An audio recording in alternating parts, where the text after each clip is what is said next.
మీ car కి best ceramic coating premier care apexer car detailing studio for contact. ఢిల్లీలో భారీ పేలుడు సంభవించింది. ఈ పేలుడు వల్ల 9 మంది చనిపోయారు, మరో 25 మందికి తీవ్ర గాయాలయ్యాయి. అయితే మృతుల సంఖ్య కూడా పెరిగే అవకాశం ఉన్నట్టుగా తెలుస్తుంది. ఢిల్లీలోని ఎర్రకోటకు సమీపంలో పార్కింగ్ చేసినటువంటి ఒక కారులో ఈ పేలుడు సంభవించింది. సో ఈ పేలుడు వెనక ఖచ్చితంగా ఉగ్రవాదులు ఉంటారు అనేటువంటి అనుమానాలు వ్యక్తమవుతున్నాయి. సో ఇవాళే దాదాపు 2900 కిలోల పేలుడు పదార్థాలను ఢిల్లీకి సమీపంలో ఉన్నటువంటి ఫరీదాబాద్లో అటు అధికారులు స్వాధీనం చేసుకున్నటువంటి కొన్ని గంటల్లోనే ఈ పేలుడు సంభవించింది. దీని గురించి డిస్కస్ చేద్దాం. మనతో పాటున్నారు retired army officer, retired major SPS Oberoi గారు. ఓబరాయ్ గారు, ఖచ్చితంగా ఇది ఉగ్రవాదుల పని అనుకోవచ్చా? 100% సార్. ఎందుకంటే ఈ స్కేల్ అంటే ఈ బాంబ్ బ్లాస్ట్ స్కేల్ 150 మీటర్స్ లో అసలు ఏమి మిగలలేదు సార్. అంటే న్యూస్ రిపోర్ట్ లో ఇనిషియల్ ఎలా వచ్చిందంటే ఇది ఒక సిలిండర్ బ్లాస్ట్ లాగా వచ్చింది, కానీ ఇది సిలిండర్ బ్లాస్ట్ మాత్రం కాదు. సిలిండర్ బ్లాస్ట్ అయితే మహా అయితే ఒక్క కార్ పేలుతుంది, చుట్టుపక్కల ఉన్న కార్ అద్దాలు మాత్రమే పగులుతాయి, కానీ ఇలా చుట్టుపక్కల ఉన్న కార్లన్నీ ధ్వంసం అవ్వవు సార్. సో 100% ఇది టెర్రర్ అటాకే. కాకపోతే ఇంకా వివరాలు ఇంకా టైం అవుతున్న కొద్దీ బయటకు వస్తాయి. ఇంకా ఏ టెర్రర్ ఆర్గనైజేషన్ అయితే మేమే చేసామన్నట్టే దీన్ని స్వీకరించలేదు.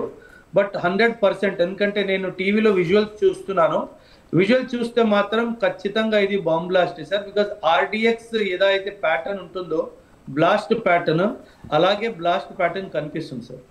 సో అలాగే హర్యానా స్టేట్లో ఉన్నటువంటి ఫరీదాబాద్లో ఇవాళ పెద్ద ఎత్తున అంటే 3 టన్నుల వరకు ఉండేటువంటి అమోనియం నైట్రేట్ని కొంత ఆర్డిఎక్స్ని కూడా స్వాధీనం చేసుకున్నారు అధికారులు. అది జరిగినటువంటి కొన్ని గంటల్లోనే ఈ బ్లాస్ట్ జరిగింది. అంటే దానికి దీనికి ఈ 2 ఇన్సిడెంట్స్కి ఏదైనా ఇంటర్ లింక్ ఉండొచ్చా? ఉండొచ్చు. ఇన్ఫ్యాక్ట్ మనకి 1993లో ముంబై బాంబ్ బ్లాస్ట్ ఎలాగైతే జరిగిందో సిరీస్ బాంబ్ బ్లాస్ట్ జరిగింది సార్. అదే విధంగా వీళ్ళు ఢిల్లీలో ఏదో ప్లాన్ చేశారు, కొంచెం సామాన్ ఢిల్లీకి వచ్చేసింది, కొంచెం ఫరీదాబాద్లో పట్టుబడిపోయింది, కాబట్టి ఇంకా బ్లాస్ట్ని వీళ్ళు డిలే చేయకుండా ఢిల్లీకి చేరుకున్న సామాన్తో బ్లాస్ట్ చేయడం జరిగింది అనేది నా అనుమానం. సో ఇటీవల చూస్తే అధికారులు, ఎన్ఎస్జీ అధికారులు కావచ్చు, లేదంటే ఎన్ఐఏ కావచ్చు, ఎక్కడికక్కడ ఉగ్రవాదుల కుట్రను భగ్నం చేస్తున్నారు. పెద్ద ఎత్తున పేలుడు పదార్థాలను స్వాధీనం చేసుకుంటున్నారు, ముష్కర్లను కూడా ఎక్కడికక్కడ అరెస్ట్ చేస్తున్నారు. అలాగే జమ్మూ అండ్ కాశ్మీర్లో కూడా ఎన్కౌంటర్ కూడా చేస్తున్నారు. అయినా కూడా ఈ పేలుడు జరిగిందంటే ఒక రకంగా ఇంటెలిజెన్స్ ఫెయిల్యూర్ లాంటిది ఏమైనా జరిగిందా, లేదంటే ఉగ్రవాదులు పెద్ద ఎత్తున దీన్ని కుట్ర చేశారు కాబట్టి సో ఈ ఇన్సిడెంట్ జరిగింది అనుకోవచ్చా? అంటే ఇంటెలిజెన్స్ ఫెయిల్యూర్ మనం ఒక సివిలియన్ పర్స్పెక్టివ్ లో చూసుకుంటే ఫెయిల్యూర్ లాగే అనిపిస్తుంది సార్. బట్ ఎందుకంటే సార్ ఎనీ ఇంటెలిజెన్స్ మనము డే టు డే లైఫ్లో మనం సాధారణంగా ఆఫీస్కి వెళ్ళి, కాలేజ్కి వెళ్ళి, ఇన్స్టిట్యూట్కి వెళ్ళి సాధారణంగా లైఫ్ గడుపుతాము. ఎన్ని టెర్రరిస్ట్ అటాక్లు ఎన్ఐఏ కానీ ఎన్ఎస్జీ వాళ్ళు కానీ దీన్ని తప్పిస్తారో ఆ అవగాహన ఎప్పుడు మీడియాలో రాదు సార్. ఎందుకంటే అది సంఘటన జరగలేదు కాబట్టి. జరిగిన సంఘటన వస్తుంది, జరగని సంఘటన రాదు కాబట్టి ఎన్ని బాంబ్ బ్లాస్ట్లు ఆపారో దానికి లెక్క ఓపెన్ సోర్స్లో రాదండి కనీసం. బట్ డెఫినెట్లీ మీరు అన్నట్టుగా బాంబ్ బ్లాస్ట్ జరిగింది అంటే ఎవరో సక్సెస్ అయ్యారు, ఎవరో ఫెయిల్ అయ్యారు. సో ఒక విధంగా చూసుకుంటే ఇంటెలిజెన్స్ ఫెయిల్యూర్ అనొచ్చు.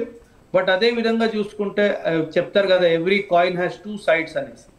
సో వీళ్ళు ఇంకా ఖచ్చితంగా చేసి తీరాలి అనుకుంటే, ఎందుకంటే మన దేశం చాలా పెద్ద దేశం సార్, అంటే ఫుల్ ప్రూఫ్ అరేంజ్మెంట్ ఎప్పుడు కుదరకపోవచ్చు. సో అందుకే వీళ్ళు ఇమాజిన్ 2900 కిలోగ్రామ్స్ అంటే దాదాపు 3 టన్నుల విస్ఫోట పదార్థం వీళ్ళు ట్రావెల్ చేస్తున్నారు అంటే చాలా పెద్దది ఏదో ప్లాన్ చేశారు సార్. కానీ ఇప్పుడు దాన్ని ఒక చిన్న బ్లాస్ట్తో ముగించారు అంటే ఒక విధంగా చూసుకుంటే మన ఇంటెలిజెన్స్ ఏజెన్సీ సక్సెస్ అని మనం భావించవచ్చు. సో మరోవైపు కూడా మరో వాదన కూడా వినిపిస్తుంది ఓబరాయ్ గారు, ఇది టెర్రరిస్టుల అటాక్ కాదు, ఇది వేరే రకమైనటువంటి బ్లాస్టింగ్ అనేది కూడా ఒక రకమైనటువంటి అనుమానాన్ని వ్యక్తం చేస్తున్నారు. అంటే యాజ్ ఏ ఒక సీనియర్ రిటైర్డ్ ఆర్మీ ఆఫీసర్గా సో మీ ఎక్స్పెక్టేషన్ ఎలా ఉంది? ప్రస్తుతం వచ్చినటువంటి ఏదైతే ఫుటేజ్ కావచ్చు, లీడ్స్ కావచ్చు, ఎవిడెన్స్ కావచ్చు, వీటిని చూస్తే యాజ్ ఏ ఎక్స్పర్ట్గా మీరేం చెప్తారు? సార్ ఎందుకు అంటున్నానంటే మీరు బ్లాస్ట్ టైమింగ్ చూసుకోండి సార్. బ్లాస్ట్ టైమింగ్ ఎప్పుడుంది? ఎప్పుడైతే ఆ ఏరియాలో ఎక్కువ ప్రజలు ఉంటారో, 6:55 PM. అది పీక్ అవర్స్ సార్. ఏ మెట్రో స్టేషన్ దగ్గరైనా, ఏ మాన్యుమెంట్ దగ్గరైనా అది పీక్ టైం కాబట్టి ఆ టైంలో బ్లాస్ట్ జరిగింది కాబట్టి వీళ్ళు చాలా తెలివిగా ప్లాన్ చేసుకొని చేశారు సార్. అది ఏ మధ్యాహ్నం పూటో ఏ అర్ధరాత్రి పూటో జరిగితే మనం ఇంకేదైనా బ్లాస్ట్ అనుకోవచ్చు, కానీ ఇంత కరెక్ట్గా ఇంత సూటిగా మ్యాక్సిమం క్రౌడ్ ఎప్పుడైతే అక్కడ ఉంటారో ఆ టైంని చూసుకొని బ్లాస్ట్ చేశారు కాబట్టి నా అనుమానం అయితే ఇది టెర్రరిస్ట్ అటాక్ చేశారు. సో అలాగే హైదరాబాద్లో కూడా ఒబ్రాయ్ గారు ఇవాళ ఒక డాక్టర్ను కూడా అదుపులోకి తీసుకున్నారు. అతను ఆముదానికి సంబంధించినటువంటి ఆ గింజల నుంచి ఒక సాయిల్ని తీసి ఆ సాయిల్ని ఒక విష పదార్థంగా చాలా దారుణమైన, అంటే సైనైడ్ కంటే కూడా ప్రమాదకరమైనటువంటి ఒక విష పదార్థాన్ని తయారు చేసేటువంటి డాక్టర్, ఆ డాక్టర్ని కూడా అదుపులో తీసుకున్నారు. అతనికి సంబంధించినటువంటి ఆ ల్యాబొరేటరీని, ఆ కెమికల్స్ని, ఆ ఎక్విప్మెంట్ అంతా కూడా మొత్తం అంతా కూడా స్వాధీనపరుచుకున్నారు. అలాగే ఫరీదాబాద్లో కూడా 3 టన్నులు ఉన్నటువంటి అమోనియం నైట్రేట్ని, కొంత ఆర్డిఎక్స్ని కూడా స్వాధీనపరుచుకున్నారు. అది జరిగినటువంటి కొన్ని గంటల్లోనే అందులోనూ మన క్యాపిటల్ అలాగే పూర్తిగా రద్దీగా ఉండేటువంటి మెట్రోకి సంబంధించినటువంటి ఒక ఎంట్రీ పాయింట్ దగ్గర, గేట్ నెంబర్ 1 దగ్గర, అది కూడా ఎర్రకోటకి సమీపంలోనే జరిగింది. దీని ఎలా చూడాలి? ఖచ్చితంగా సార్, మీరు డాక్టర్ది చెప్పారు కదా, ఇది ఒక బయలాజికల్ వార్ఫేర్ లా కూడా మనం భావించవచ్చు సార్. ఎలా అంటే వీళ్ళు ఇలా విష పదార్థాలు మన వాటర్ సప్లైలో కానీ ఏదో పాండ్లో కానీ కలిపేసి అలా మనము biological, chemical and biological attacks అని అంటాం సార్. సో ఖచ్చితంగా వీళ్ళు ఏదో పెద్ద కుట్ర, పాకిస్తాన్ కానీ వేరే ఎవరైతే దీన్ని వెనుకున్నారో, ఇంకా కొంచెం టైం గడిస్తే తెలుస్తుంది సార్ ఎవరు చేశారు అన్న విషయము. మనందరికీ తెలుసు పాకిస్తాన్ ఎలా ఆఫ్ఘనిస్తాన్తో యుద్ధం ఇప్పుడు చేస్తుందో, ఎక్కడో దానికి కారణం భారతదేశం అని చెప్పి పాకిస్తాన్ భావిస్తుంది. కానీ భారతదేశం మాత్రం చాలా స్పష్టంగా చెప్పేసింది, ఆఫ్ఘనిస్తాన్కి పాకిస్తాన్కి మధ్యలో జరుగుతున్న గొడవలో భారత్కి ఎటువంటి సంబంధం లేదు, అది మీ బౌండరీకి సంబంధించి డిస్ప్యూట్ అని చెప్పి చెప్పడం జరిగింది సార్. కానీ పాకిస్తాన్ వాళ్ళు దాన్ని అలా భావించట్లేదు. సో ఖచ్చితంగా వాళ్ళ దేశంలో ఉన్న ప్రజల్ని ఒక సహానుభూతి అందించుకోవాలి అన్న ఒక ప్రయత్నంలో జరుగుతున్నదే ఈ ప్రయత్నాలన్నీ సార్. ఒకవైపు టెర్రరిస్ట్ అటాక్లు, ఇంకోవైపు కెమికల్ అండ్ బయలాజికల్ వార్ఫేర్ చేయడానికి కూడా వీళ్ళు ప్రయత్నిస్తున్నారు సార్.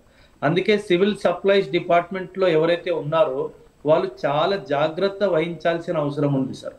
అంటే ఎక్కడైతే వాటర్ బాడీస్ని కంట్రోల్ చేసే వాళ్ళు ఉంటారో, వాటర్ని మెట్రో సిటీస్కి రిలీజ్ చేసే వాళ్ళు ఉంటారో, వాళ్ళని చాలా జాగ్రత్తగా మానిటర్ చేసే ఎంతో అవసరం ఉంది సార్.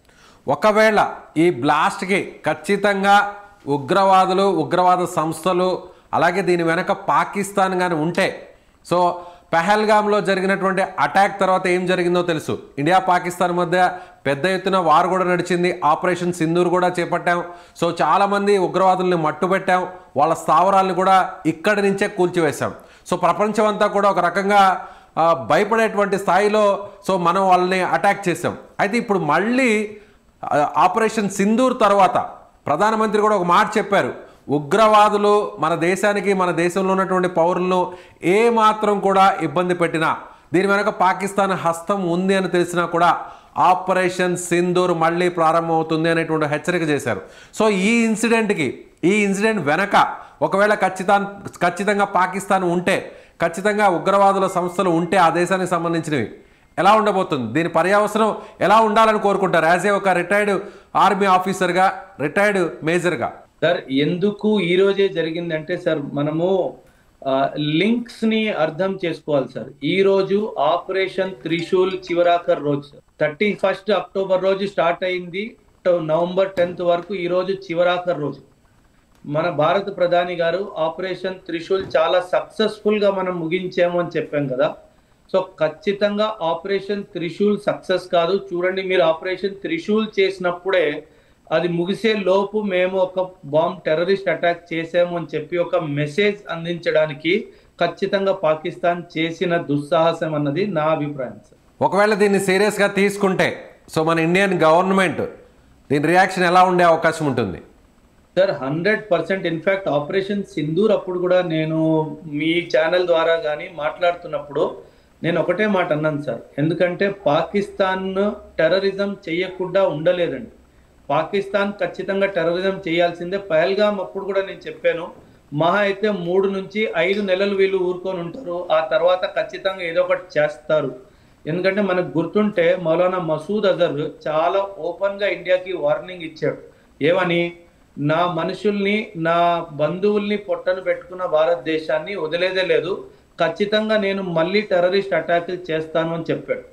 అందుకే ఆపరేషన్ సింధూర్ కి మనం ఎప్పుడైతే కామా పెట్టామో, నేను ఆ రోజు కూడా చెప్పాను, మనం ఇది చాలా పెద్ద తప్పు చేస్తున్నాము.